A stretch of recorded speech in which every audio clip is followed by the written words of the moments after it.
Bienvenidos a esta primera entrevista de la serie Conversaciones SELGIC de la Sociedad Española de Literatura General y Comparada. A través de estos vídeos iremos conociendo un poco más a profesores y académicos de nuestro país que han contribuido al desarrollo de la disciplina de la literatura comparada y que se han convertido en referentes en estos estudios.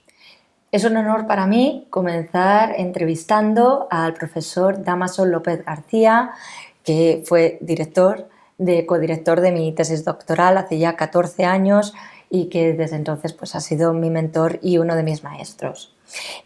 Actualmente es profesor emérito del Departamento de Filología Inglesa de la Universidad Complutense de Madrid, aunque en esta casa ha desempeñado ya diversos cargos. Comenzó licenciándose aquí en Filosofía y Letras, Filología Hispánica y Filología Inglesa en 1976. Se doctoró también aquí en 1987 en la sección de Filología Moderna en Inglesa. Y tras un breve tiempo en la Universidad de Castilla-La Mancha, volvió a la Universidad Complutense, donde ejerció como profesor titular hasta el 2010, cuando fue nombrado catedrático. Bueno, además de toda su labor como docente, ha estado muy involucrado en todas las tareas de gestión de la universidad, donde ha sido vicedecano de esta misma facultad, de la Facultad de Filología, decano de esta facultad y vicerrector de Relaciones Internacionales. Ha sido asesor y colaborador de diversas revistas culturales, académicas, como Estudios Ingleses, de aquí de la Universidad Complutense, la revista Atlantis, Revista de Filología o nuestra revista 1616. Y además ha sido Honorary Research Fellow de Wolverhampton University y Adjunct Professor de Beijing Jiao Tong University.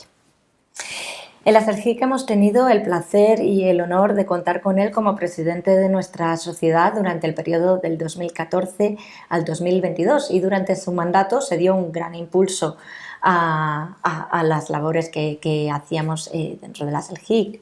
Se renovó la página web, se creó un diseño corporativo, se renovaron los estatutos, se instauraron los premios y las becas SELGIC y además se creó unos nuevos sellos, unas nuevas colecciones, contribuyendo así a digitalizar todas las publicaciones de la SELGIC. Esas colecciones son las de Estudios de Literatura Comparada y Nuevos Horizontes de Literatura Comparada.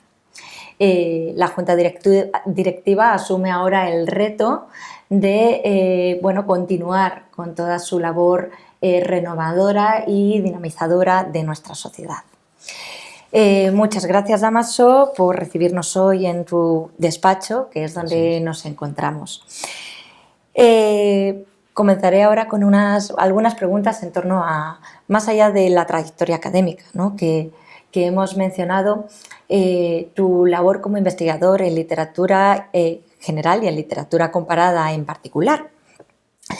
Tu tesis doctoral versaba sobre la crítica literaria del grupo de Bloomsbury, incluyendo autores como Ian Foster, Virginia Woolf, y además pues, has estudiado en profundidad periodos como la Ilustración, siglo XIX, el modernismo. ¿Cómo te ha servido de la literatura comparada para tu estudio de estos periodos y de estos autores? Pues es una pregunta, muchas gracias, Ana, primero por la presentación y ahora pues por esta primera pregunta que la verdad es que es difícil de responder porque la literatura comparada no es un marco de referencias o un marco teórico exclusivamente, sino que te da como un sexto sentido, vamos a decir, en relación con lo que lees y con tu propia literatura. En fin, espero que esto no lo oigan ni los hispanistas ni los anglistas. Pero hay como cierta impermeabilidad por parte de algunos estudiosos que son a lo mejor de una literatura en una sola lengua, como un cierto temor o un poco interés en otras literaturas escritas en otras lenguas. Y pongo un ejemplo muy rápido que además, como es inglés, espero que no protesten mucho, nada más que los ingleses. En la correspondencia de Lizzie Downey Hart, que es una correspondencia como en 6 volúmenes, yo me molesté en buscar qué referencias había en el índice de nombres a las literaturas extranjeras. Y solamente había dos referencias, una a Cervantes, que no recuerdo de qué era, y otra a Dante, respecto de una huelga según la cual el comentarista decía que Dante habría añadido otro círculo más al infierno si hubiera visto esa huelga. Me pareció, y salen centenares de nombres, me pareció escasísimo. A veces el enfocarse solo en una lengua te hace ajeno a otras experiencias literarias que te interesaría conocer, por mucho que estén de otra manera también presentes en tu lengua, pero es como un cierto sentido de que te saca de lo que pudiera ser la rutina de los estudios en tu propia lengua y te permite hacer comparaciones con los estudios en otras lenguas, con las producciones literarias de otras lenguas. Me parece esencial. Muchas gracias.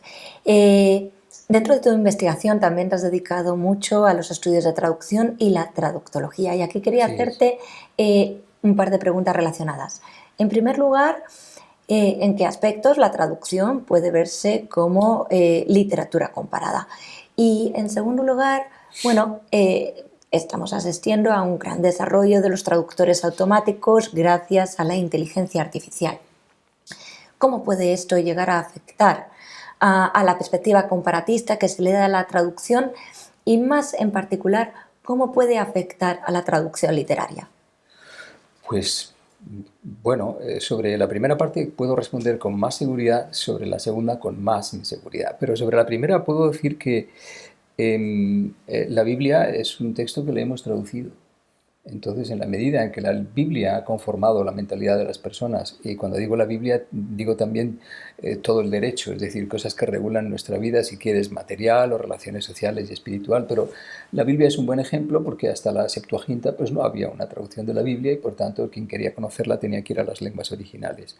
De manera que si retrocedemos 100 años, 200, 300 y nos preguntamos qué textos traducidos podía leer la gente, eran escasísimos, casi todo el consumo era en lenguas propias, pero era mentira. La Biblia, por ejemplo, que me parece un ejemplo que no es pequeño, es literatura traducida, a fin de cuentas. Lo otro es también un asunto de debate y de interés actual. Yo, por los ejemplos que conozco de inteligencia artificial, y no son muchos, pero tampoco son escasos, mi impresión es que la traducción automática, por ejemplo, puede facilitar muchas cosas a los traductores, incluso iluminarle determinadas cosas, pero en el sentido en el que un producto de una traducción literaria es un objeto estético en sí mismo, me parece que lo que los ingleses llaman editing, es decir, el revisar el texto para ver qué cosas ha dicho la máquina, porque a veces las máquinas cuando van solas hacen cosas sorprendentes, será, yo no voy a decir que siempre imprescindible, pero si tuviera que hacer un vaticinio, yo pienso que va a ser siempre imposible hacer que haya una traducción en la que confíes directamente en la máquina automática. Siempre el factor humano será Yo pienso que sí. esencial. En estos asuntos, a lo mejor en otras cosas, la inteligencia artificial puede ir sola, pero yo en concreto en traducción, los ejemplos que he visto ahora permiten pensar que bueno, yo traduzco en determinadas en Google, pues cuando tengo un texto que quiero saber qué dice en lenguas que no conozco, lo pongo en el traductor y más o menos me hago una idea. Ahora, Es una ayuda. es una gran ayuda. Ahora, ¿firmarías un contrato con lo que te dice Google Translate? Eso ya no sé yo si sería una decisión muy sabia, pero yo lo pensaría. Otra de tus líneas de investigación ha sido la literatura de viajes. El comparatismo es inherente a este tema. Bueno, ¿podrías darnos algún ejemplo donde se ponga de manifiesto la relevancia de esta disciplina, la literatura de viajes? Pues no sé si hay algún ejemplo. Yo puedo decir que la literatura de viajes a mí me parece que el viaje mismo, el propio viaje en el budismo es una metáfora de la propia existencia humana. El viaje, evidentemente, está en la raíz de todas las civilizaciones. Hay un códice azteca sobre las migraciones, hay el viaje al oeste de la literatura china, que es el viaje que emprende el rey mono para obtener los textos budistas de la India. Hay cualquier tipo de viaje que puedas imaginarte, e incluso a un nivel, si quieres, de antropología cultural, pues el viaje de novios o el viaje del Ecuador no dejan de ser viajes que simbólicamente describen algo esencial en la vida humana. Yo vivo en un sitio desde el cual veo la cúpula de San Francisco el Grande todas las mañanas, y todas las mañanas pienso que ahí está enterrado Ruy González de Clavijo, que es el autor de La Embajada al Gran Tamorlán, que es uno de los libros de viajes más curiosos, interesantes y divertidos que he leído en mi vida, que es un viaje que hace un señor que prácticamente yo creo que no había salido de Madrid en 1403 y conoce Bizancio y llega hasta Samarcanda, donde por cierto Madrid tiene un barrio y una avenida. Es una cosa que aquí pues hemos correspondido con un restaurante en la estación de Atocha, pero bueno, en todo caso quiero decir que ese viaje a mí me parece fascinante, porque entre otras cosas el bueno de Ruy González de Clavijo describe por primera vez una jirafa. Entonces imagínate, ponte en 1403 e intenta describir cómo es una jirafa a una persona de Cantimpalos. Bueno, pues la cosa es complicada. Y ese tipo de complicaciones es para lo que nos sirven los viajes, ¿no? Para tener experiencias que nunca habríamos podido tener si no nos hubiéramos movido de nuestro sitio, pero que realmente nos dan una información absolutamente esencial para entender el mundo en el que estamos. También están los viajes imaginarios. Yo recuerdo a Poe, que escribió El Pozo y el Péndulo, él lo sirvió en Toledo, exacto, donde no creo que pasara. Por supuesto, los viajes imaginarios. Matthew Grey Lewis, que sitúa al monje en Madrid. Y exacto. Todos estos viajes imaginarios también son interesantes. Todos esos cuentan y evidentemente toda la literatura de viajes, todos hemos leído en nuestra infancia a Julio Verne. Y Julio Verne está todo el día trotando por todo el mundo, de manera que ahí tenemos un ejemplo también de literatura en la que, digamos, la conjunción entre el viaje la fantasía y la realidad, al centro de la Tierra, a la Luna, a Australia, a China, a la India, alrededor del mundo en 80 días, lo que pidas. Me gustaría conocer ahora más de tu perspectiva como profesor, y también aquí haré más de una pregunta. En primer lugar, ¿cómo te ha servido de la literatura comparada para tu docencia? Y por otra parte, cabe esperar que a lo mejor en un mundo tan globalizado como el nuestro, ¿no? Gracias también a, de nuevo, Internet, pues los alumnos están más preparados que nunca para advertir redes entre diferentes literaturas, tienen acceso a culturas muy diversas de manera muy inmediata. Pero ¿cuál es el interés real de estos alumnos por ver, por advertir estas redes literarias, por hacer estos ejercicios de literatura comparada? ¿Están ellos más preparados para el comparatismo o no hay una diferencia sustancial con respecto a generaciones anteriores? Es una pregunta muy difícil, Ana. Me haces preguntas muy difíciles. Yo no lo sé, porque generalizar sobre los alumnos es la carretera segura hacia la catástrofe. Los alumnos, cada uno es individualmente uno y puede tener digamos, su equipaje de procedencia más o menos vacío, más o menos lleno, algunos están desbordando.